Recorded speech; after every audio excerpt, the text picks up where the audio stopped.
paz do Senhor. Hoje queria refletir junto com você sobre a parábola do joio. É a segunda parábola da nossa série de reflexões sobre as parábolas de Jesus. Já falamos sobre uma parábola do semeador e agora vamos para a parábola do joio. A parábola do joio nós vamos encontrar em Mateus capítulo 13, no verso 24 a 30, e depois também vamos ler a explicação de 36 a 43. Então abre em Mateus capítulo 13, verso 24.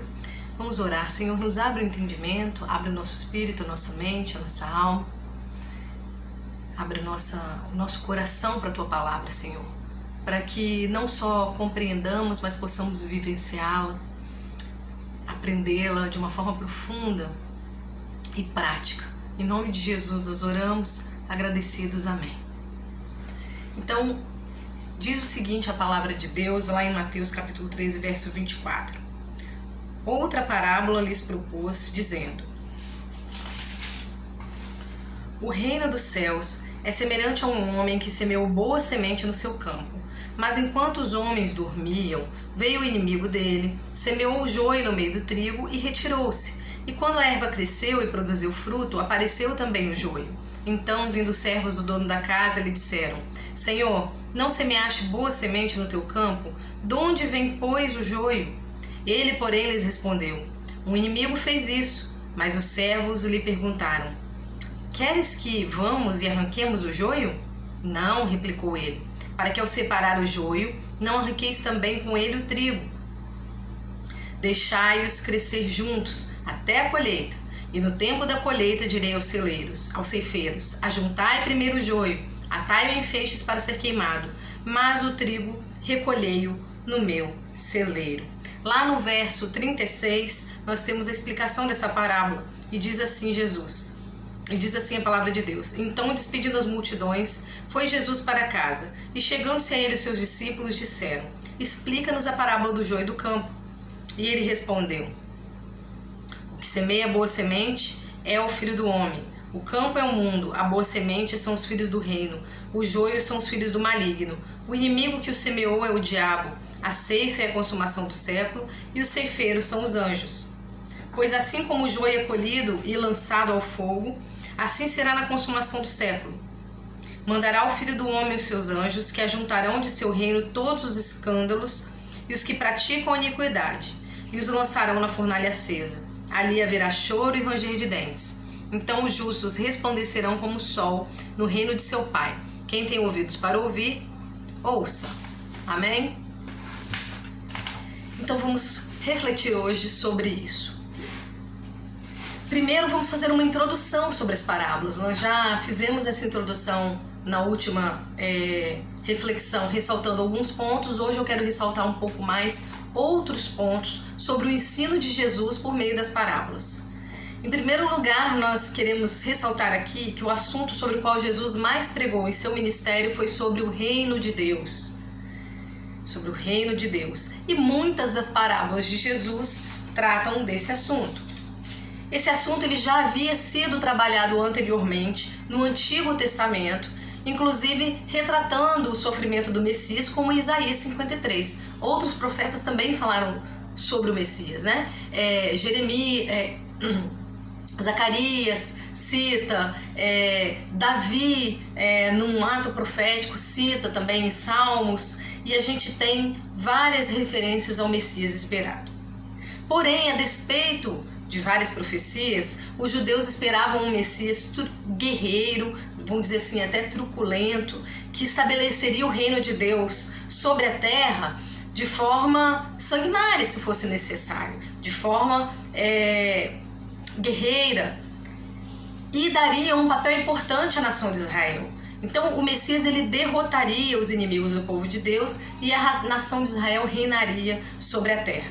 Assim como hoje, naquela época também, as pessoas não queriam ver as coisas como elas eram, mas queriam maquiar a realidade de acordo com seus projetos, de acordo com seus sonhos, interesses e vontades. Então Jesus aparece pregando que o reino de Deus chegou. O reino de Deus chegou, já chegou. Ele anunciava a necessidade de arrependimento, de crença nele, para que as pessoas pudessem participar desse reino, entrar nesse reino. Durante cerca de 2 anos, Jesus pregou sobre o reino de Deus de maneira muito clara, no norte da Judéia, na região da Galileia. Nessa região da Galileia estava Cafarnaum, que era a sede do ministério dele, pois era onde ficava a casa do apóstolo Pedro. Era de lá que Jesus saía para suas viagens missionárias, anunciando o reino de Deus, e depois retornava ali para aquela base. No começo, as multidões o seguiram, mas cerca de 1 ano e meio a 2 anos depois do início do seu ministério, Jesus começa a sofrer rejeição. Essa rejeição, primeiramente, veio por parte dos líderes religiosos, que não aceitavam o Messias porque aguardavam o quê? O Messias guerreiro, que libertaria o povo de Israel do jugo romano. Lembre-se que naquela época do ministério de Jesus, o Império Romano derrotava, dominava os judeus e o território dos judeus, assim como boa parte do mundo, conhecido da época. Então, depois, essa rejeição, que já era por parte dos escribas, dos sacerdotes, dos doutores da lei, ela veio também a ser uma rejeição por parte do próprio povo. Em que sentido? Cristo mesmo diz: as pessoas o seguiam, as multidões, por causa dos sinais e das maravilhas que ele fazia, das curas, da multiplicação dos pães e dos peixes. As pessoas não estavam seguindo por causa do pão espiritual, da cura espiritual. Elas não se arrependiam de seus pecados, elas não estavam dispostas a mudar de vida, a se converterem, a voltarem para Deus. Elas não estavam interessadas no reino espiritual, mas elas buscavam simplesmente uma vida melhor, um alívio para os seus sofrimentos terrenos ou momentâneos. Mesmo João Batista, que veio para anunciar a vinda do Messias, veio para preparar o caminho para o rei. Naquela época, quando um rei ia para uma cidade, visitar uma cidade, antes ia pessoas, servos, preparando o caminho para a chegada do rei, aparando o caminho, arretando, vamos dizer assim, as estradas para vir a comitiva do rei e anunciando: o rei vem aí. E João Batista, ele fez esse papel, de forma espiritual. Ele veio antes de Jesus pregar o arrependimento dos pecados, também por meio do batismo, no Jordão. Ele mesmo batizou Jesus, ele mesmo identificou Jesus como o Cordeiro de Deus. Deus revelou isso a ele. Viu a pomba descendo sobre o Espírito Santo descendo sobre Jesus por uma forma de pomba. Mas mesmo João Batista, quando esteve preso diante das dificuldades que certamente ele enfrentou no cárcere, ele mandou um mensageiro perguntar a Jesus se Jesus era mesmo o Messias aguardado ou se deviam esperar um outro. Veja bem. Então, os próprios discípulos de Cristo também começaram a se questionar, uma vez que Jesus de Nazaré não batia com as expectativas. Não batia. O que também já tinha sido profetizado lá em Isaías 53, Não havia nele beleza ou formosura que nos agradasse, era rejeitado, mas humilhado entre os homens, homens de dores, que sabe o que é padecer. Nós o reputávamos por aflito, ferido de Deus, e por aí vai. Então, mesmo tudo isso estando profetizado, Pensa bem, hoje a gente vê a dimensão que o cristianismo tomou e que o ministério de Cristo tomou, mas naquela época, o que eles viam?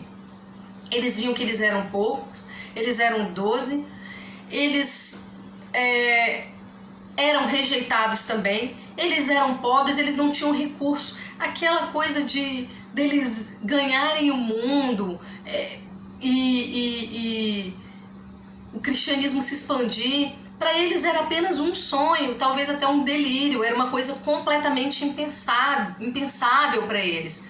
Como que eles conseguiriam isso? Eles não podiam imaginar as proporções que isso ia tomar. Então, era até natural que eles questionassem e às vezes deixar de olhar para Isaías 53 e olhar para aquela expectativa mundana que o povo deles tinha e na sociedade na qual eles cresceram tinha, de um Messias guerreiro, libertador, um Messias que ia trazer um reino de paz, prosperidade material nesse mundo terreno.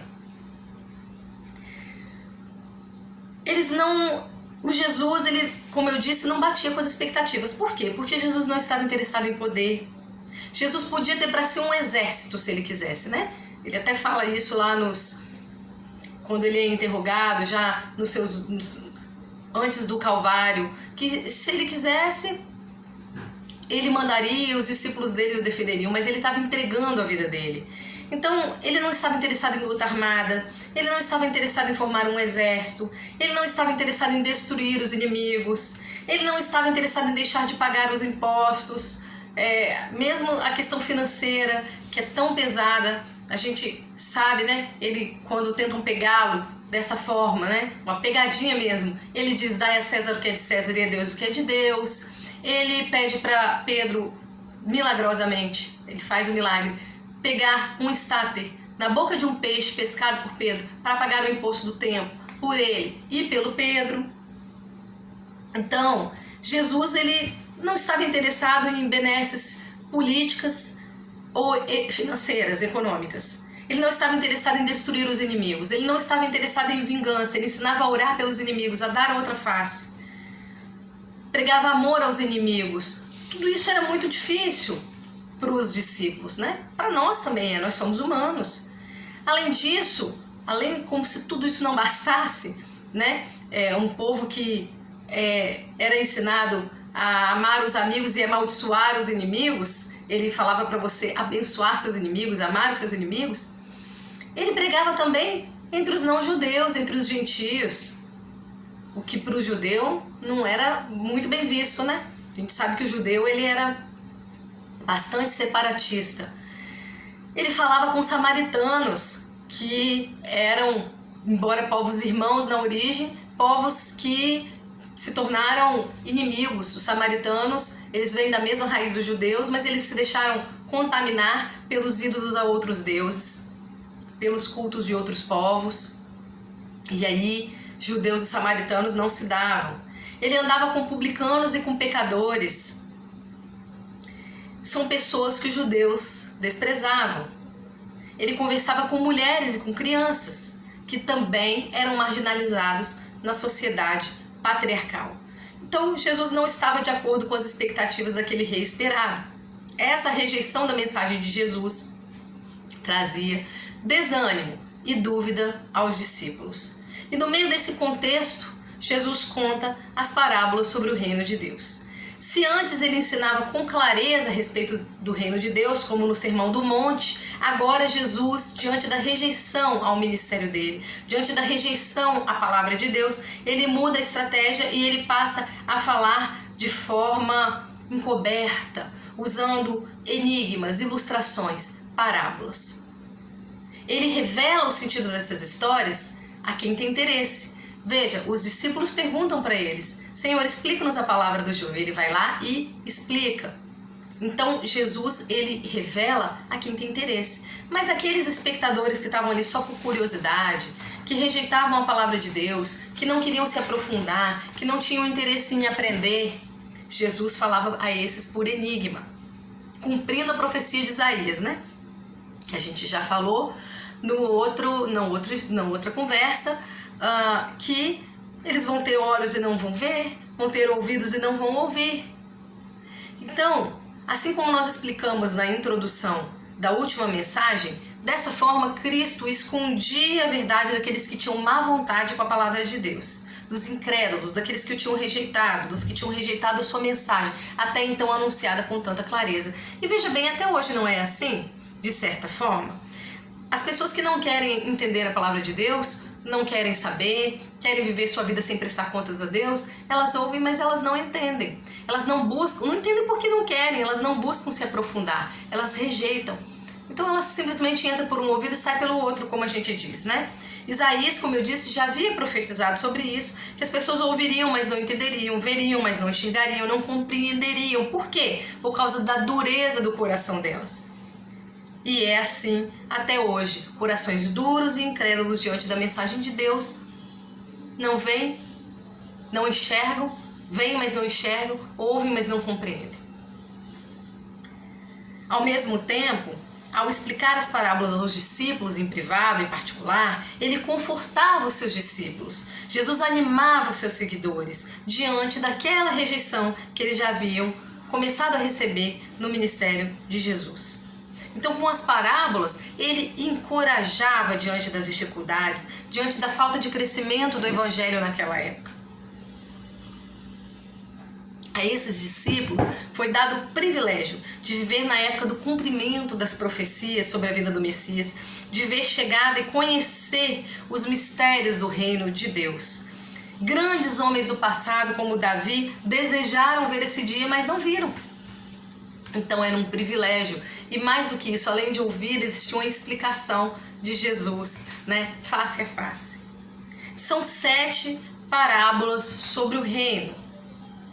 7 parábolas sobre o reino de Deus, que, como nós dissemos, é o assunto sobre o qual Jesus mais pregou no seu ministério terreno.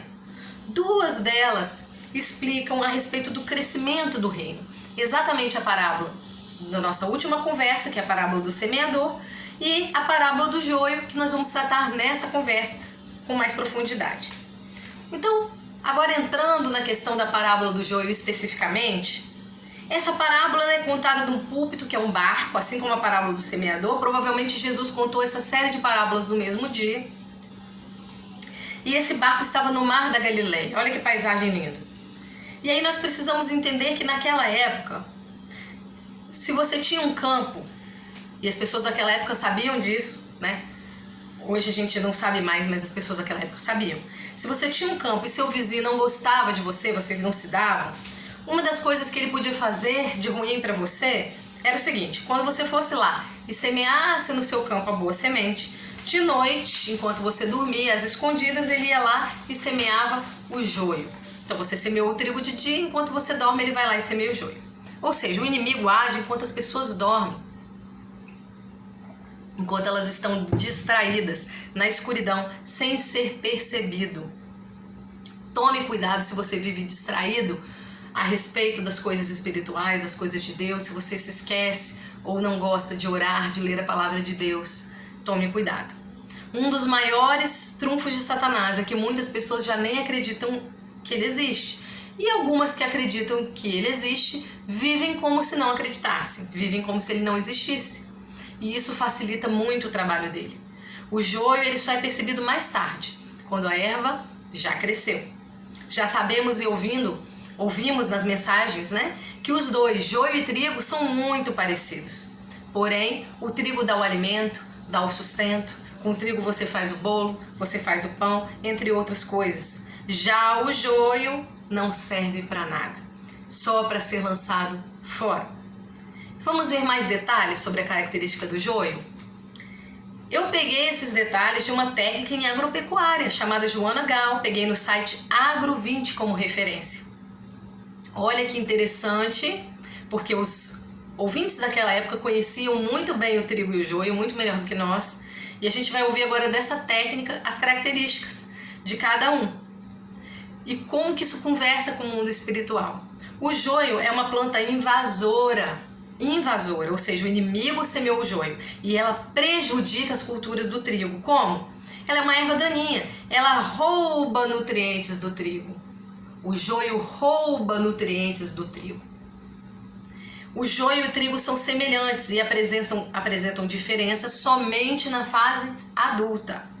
O joio pode ser tóxico quando consumido por humanos. Só quando exposto a altas temperaturas perde suas toxinas. O que Jesus vai dizer que tem que ser feito com o joio? Ele só perde suas temperaturas, só perde suas toxinas quando exposto a altas temperaturas. Ele também é chamado de falso trigo, é um outro nome do joio, de tão parecido que eles são. É um competidor de nutrientes com o trigo, como eu disse, e é uma planta dura e ereta, ela não se curva. O trigo se curva. Pensando no plano espiritual, o trigo se curva a quem? A Deus. O trigo se ajoelha e ora. Já o joio é uma planta, vamos dizer assim, orgulhosa, incrédula, ereta. Ela não se dobra, ela não se curva. Então, se você quer dobrar algo que não se curva, você tem que quebrar, né? Difícil.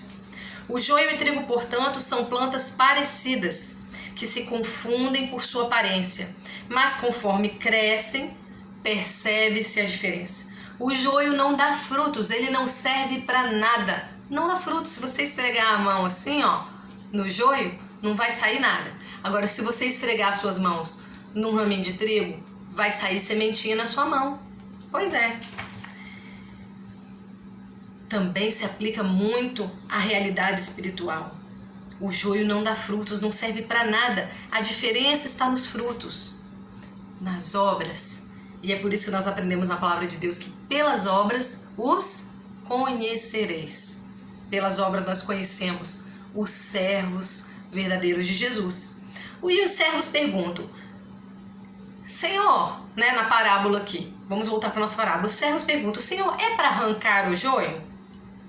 Não, diz o Senhor, não.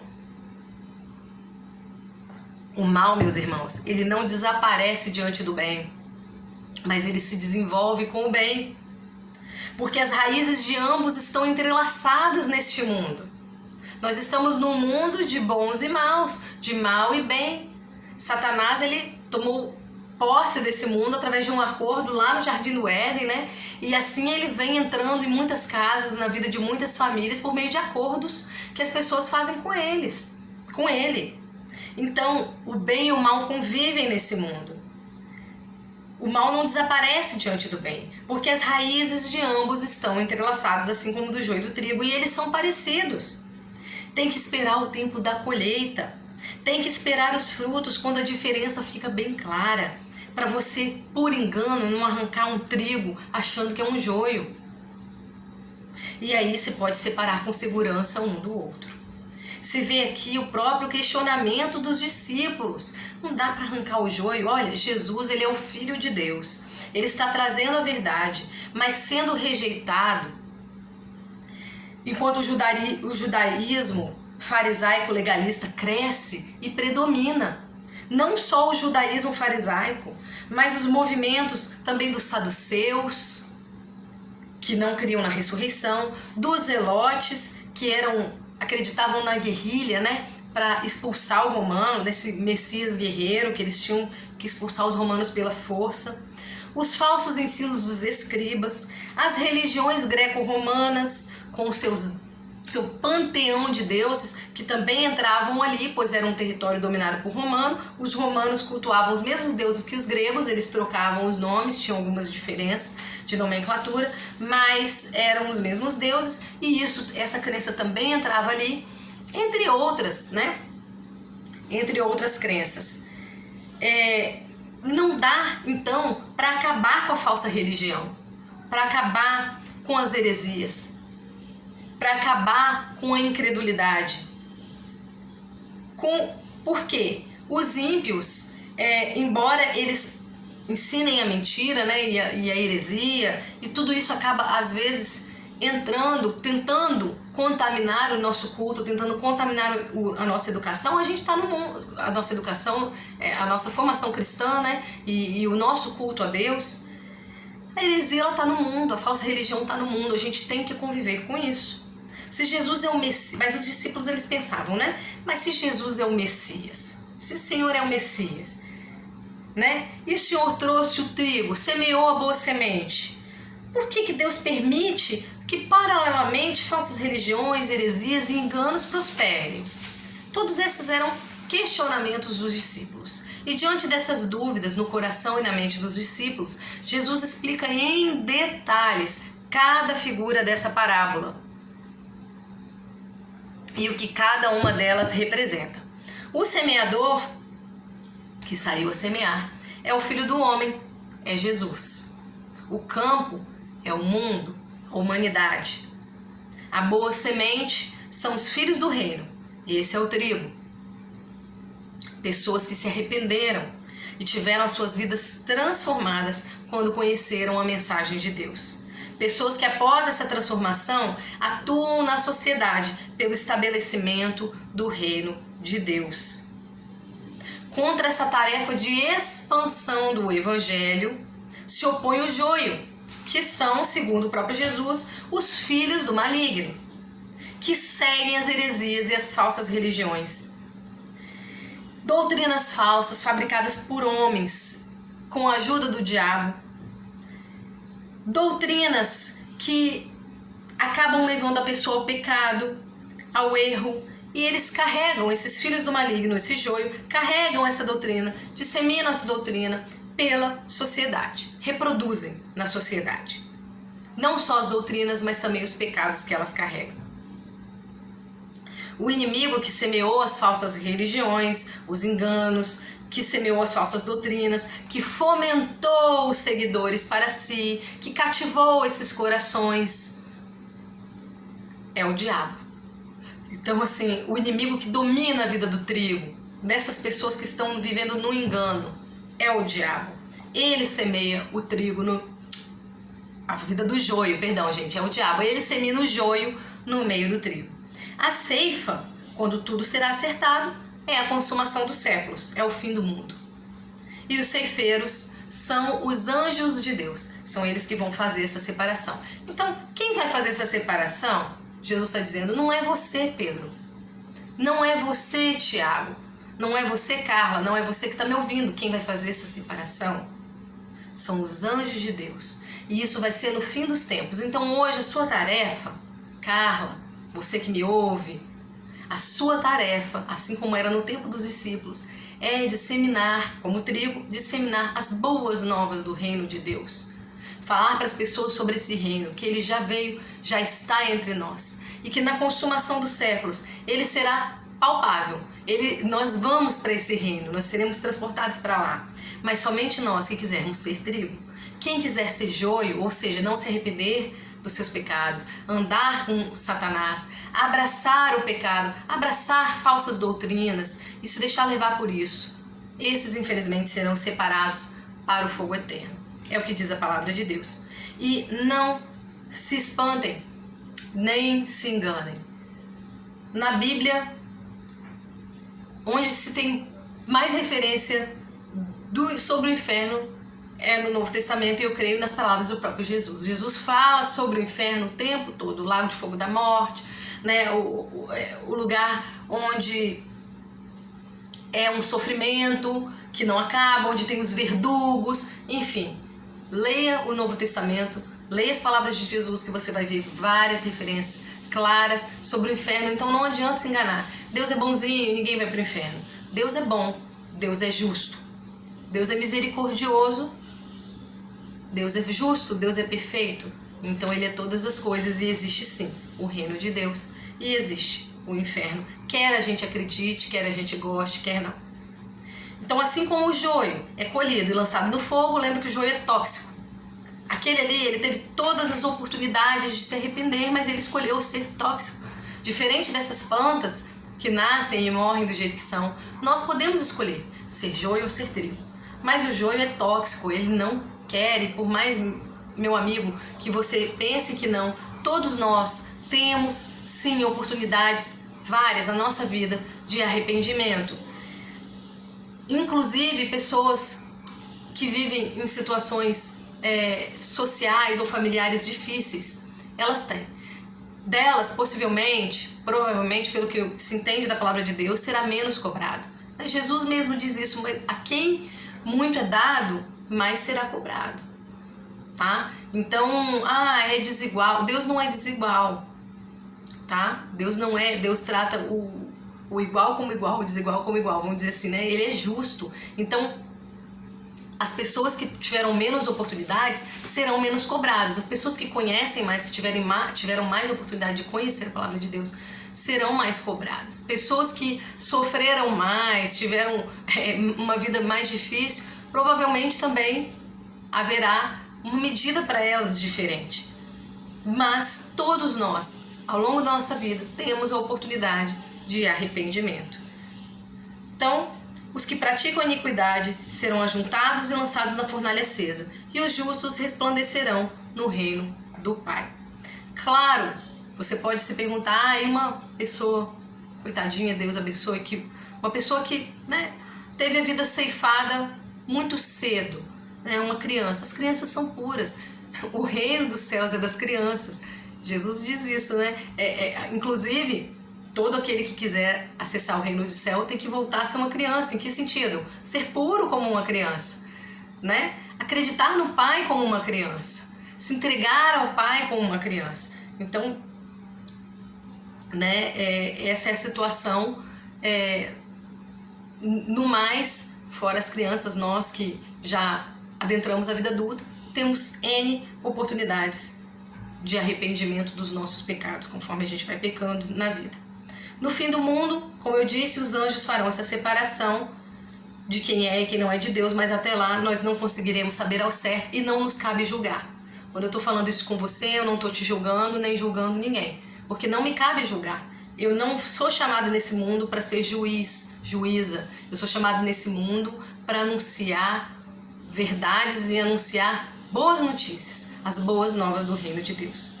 O momento da separação não é agora, mas é quando Cristo vier em glória, no fim desse mundo.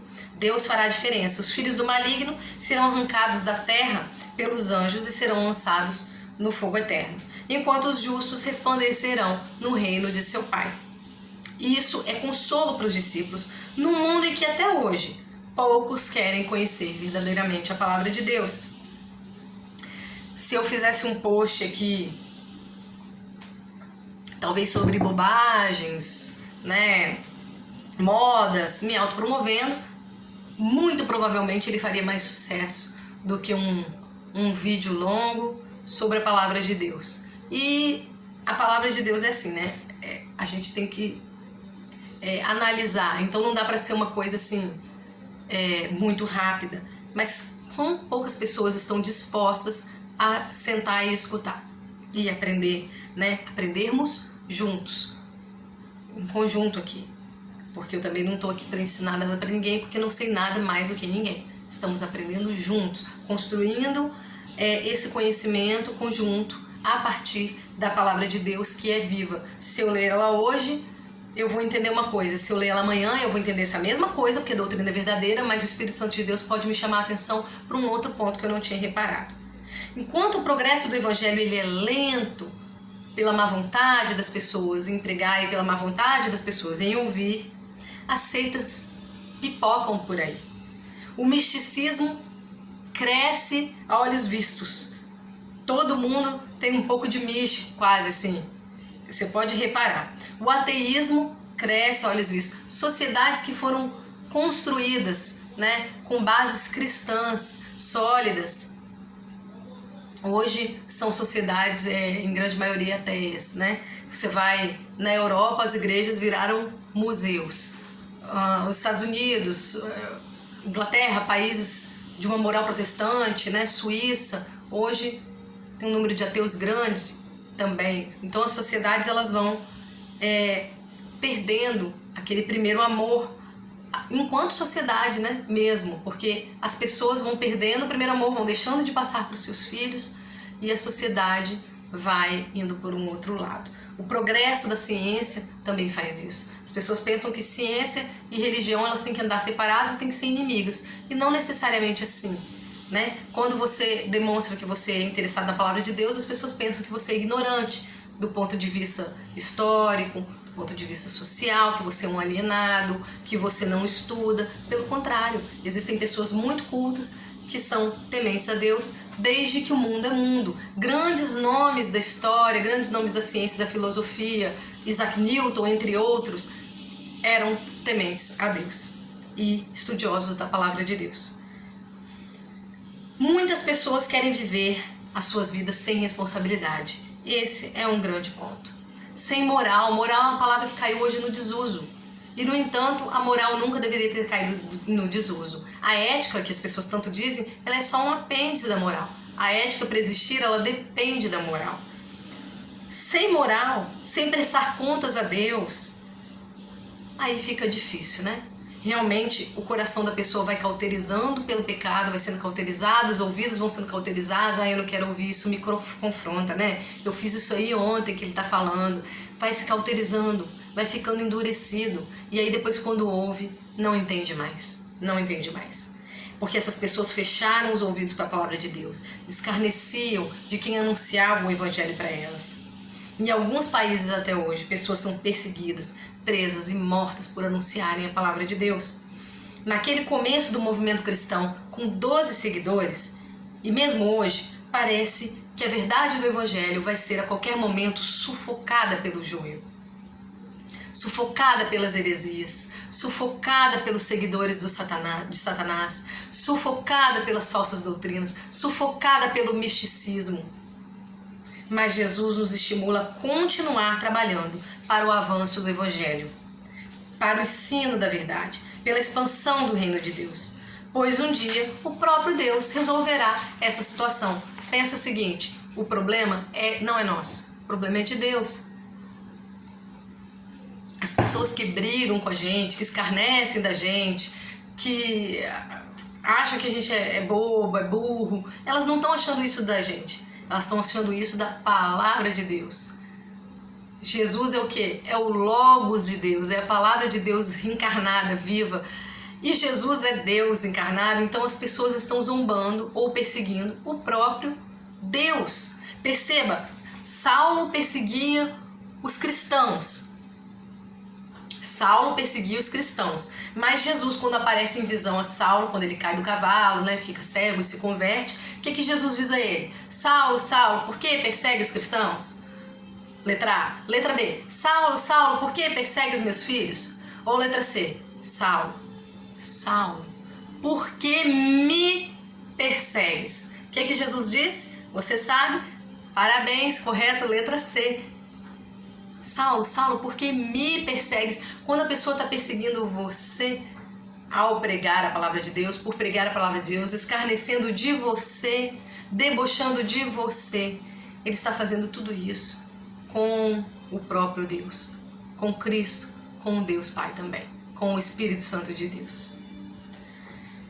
Um dia, todo o mal do joio, essa toxina do joio, que só é eliminada pelo fogo, esse mal, essa toxina que o joio causa no trigo, causa no meio do trigo, não só perseguindo, debochando, mas também prejudicando, Quantas pessoas querem ser joio e prejudicam a visão que as outras pessoas têm dos crentes? Quantos pregadores que querem ser joio, líderes, afastam as pessoas da igreja ao invés de atrair, porque não se vê neles frutos, bons testemunhos? Quantas vezes o joio entra nas famílias, disfarçado de irmão, disfarçado de cordeiro, de amigo, e prejudica uma família? Prejudica. Então nós temos situações N de abusos, de todos os tipos, físicos, morais, de autoridade, extorsões. Temos situações terríveis que infelizmente acontecem entre o povo de Deus e são causados pelo trigo, causados no trigo pelo joio. Isso dentro da igreja, que está no mundo, e no mundo aqui fora, no trabalho, onde quer que seja. Quantas vezes um lobo em pele de cordeiro, um joio que se parece tanto com o trigo, mas não é, perturba a paz do trigo, afasta o trigo de Deus. Mas se você se sente chamado a ser trigo, não deixe isso te atrapalhar, não deixe. Converse com Deus, lance essa angústia sobre Ele. A Deus pertence a vingança, a Deus pertence a justiça, o juízo. E faça as pazes com Deus. Olhe para Jesus. Olhe para Jesus, porque Ele sim é perfeito. Nós somos imperfeitos. Eu erro, você erra. Às vezes nós queremos resplandecer como trigo sempre. Às vezes a gente dá uma mancada, mas nós somos trigo. Nós que somos trigos, que queremos ser trigo, somos trigo. Sabe por quê? Porque um dia a gente se curvou. E joio não se curva. A gente viu lá a técnica agrícola falando, o joio é uma planta que não se curva. Então a diferença do trigo para o joio é que o trigo, uma das grandes diferenças é que o trigo se curva. Se você um dia se curvou diante do seu Deus, se arrependeu dos seus pecados, se você tentou, quis e gerou frutos para o reino de Deus, você é trigo. Agora, se você está com o coração orgulhoso, com o coração duro, querendo, gostando de viver no pecado e não querendo se arrependa enquanto é tempo. Enquanto a vida há esperança, ainda há tempo de você se curvar ao seu Deus. Ainda há tempo de você se curvar e deixar de ser joio para passar a ser trigo. Ainda há tempo de você levar uma vida frutífera na presença de Deus. Uma vida que tenha propósito. Porque uma vida com frutos é uma vida com propósito.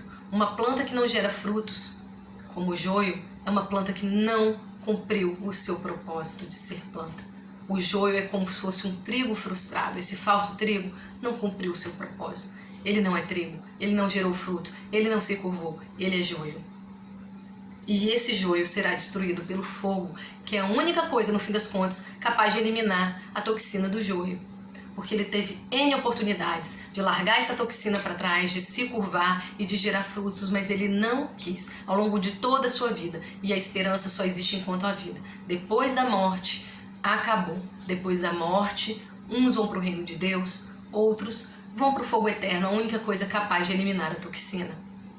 O mal será eliminado e não entrará no reino de Deus. Essa pessoa que não se arrependeu aqui, se ela tivesse a oportunidade de entrar no reino de Deus, ela levaria essa toxina com ela e ela intoxicaria, né, outros trigos lá em cima, vamos dizer assim. Então, não é o plano de Deus mais. Deus disse, basta, chega, acabou, já deu o tempo, está consumado. Então, o trigo vai para o reino, o joio vai ser queimado. E essa é a vitória do bem sobre o mal, que a gente almeja, né? A gente aprende nos desenhos, né? Quando eu era criança tinha uma música do bem vence o mal, no desenho animado. E é isso que a gente almeja desde criança, né? Vocês lembram dessa? O bem vence o mal, espanto temporal? Pois é isso. Então vamos estar do lado do bem? Vamos estar do lado do bem pra gente junto. Jesus venceu o mal e a gente está junto com ele. Quando isso acontecer, quando Jesus vencer todo o mal. Aí sim, esse sim é o reino de Deus. Então não era aquilo que os judeus esperavam, óbvio, né? O mal, a encarnação do mal é o Império Romano, a gente vence esse império terreno pela força, pela arma e constrói um reino em que os judeus vão ser as pessoas mais importantes do universo e todos vão se submeter a eles. Nada disso. Então tá claro aqui a natureza desse reino. Mas quando isso acontecer, meu amigo, de que lado que você deseja estar? A decisão que fará a diferença na sua vida amanhã, ela precisa ser tomada hoje. Para tudo na vida a gente tem que se planejar. Se você em 2021, ano novo que entrou, está lá na sua lista emagrecer, você tem que se planejar para isso. Se está lá na sua lista, não estou dizendo que isso seja importante para mim nem para você, estou dizendo que depende da sua lista. Se está lá na sua lista crescer espiritualmente, você tem que fazer o quê? Ler mais a palavra de Deus. Se está na sua lista prosperar materialmente, você tem que fazer o quê? Trabalhar mais, estudar, se capacitar. Se está na sua lista ir para o reino de Deus, você tem que se preparar para isso. Seja trigo hoje, para você não ser queimado amanhã. Amém? Então, enquanto estamos vivos, podemos escolher, mas amanhã pode ser tarde. Hoje mesmo pode ser tarde, porque a gente não sabe o que vai acontecer hoje até o fim do dia. A verdade é essa. A gente vive como se a gente soubesse, mas a gente não sabe. Se você deseja passar o resto da sua vida e toda a sua eternidade no reino de Deus, nós vamos orar juntos. Feche os seus olhos. Senhor, eu te peço, em nome de Jesus, que me abençoe e abençoe também essa pessoa, Senhor, que me ouve. Senhor, nos abençoa, Deus, em nome de Jesus, para que possamos, Pai, ser trigo na Tua presença. Em nome de Jesus, nos livra do joio, nos livra da heresia, das heresias, das falsas doutrinas. Nos livra, Senhor, de pessoas que queiram nos prejudicar. Nos livra, Deus, dos demônios, nos livra de Satanás. Em nome de Jesus nós oramos. Em nome de Jesus nós repreendemos todo o poder das trevas. Em nome de Jesus nós repreendemos esse inimigo que quer semear o joio no meio do trigo. Satanás, você está repreendido em nome de Jesus. E nós clamamos, Senhor, em nome de Jesus, meu Deus, que o Senhor venha nos abençoar, venha nos proteger, venha nos guardar como seu campo escolhido, Senhor. Venha nos regar, venha fortalecer o nosso crescimento. Nos ajude a estarmos curvados diante do Senhor. Nos ajude, Deus, a rendermos, a gerarmos frutos para o Senhor. Pai, nos ajuda a ser um trigo cada vez mais forte, mais resplandecente. E Maranata, ora vem, Senhor Jesus. E quando o Senhor vier no seu reino, nos leva com o Senhor. Nós queremos estar ao seu lado hoje e para todo sempre. E se você ainda não aceitou o Senhor Jesus como seu Senhor e Salvador, hoje é dia, hoje é tempo. Feche os seus olhos. Repita essas palavras comigo. Eu aceito o Senhor Jesus e o recebo como meu único e suficiente Senhor e Salvador. Vamos lá? Eu aceito o Senhor Jesus e o recebo como meu único e suficiente Senhor e Salvador. Em nome de Jesus nós oramos. Amém.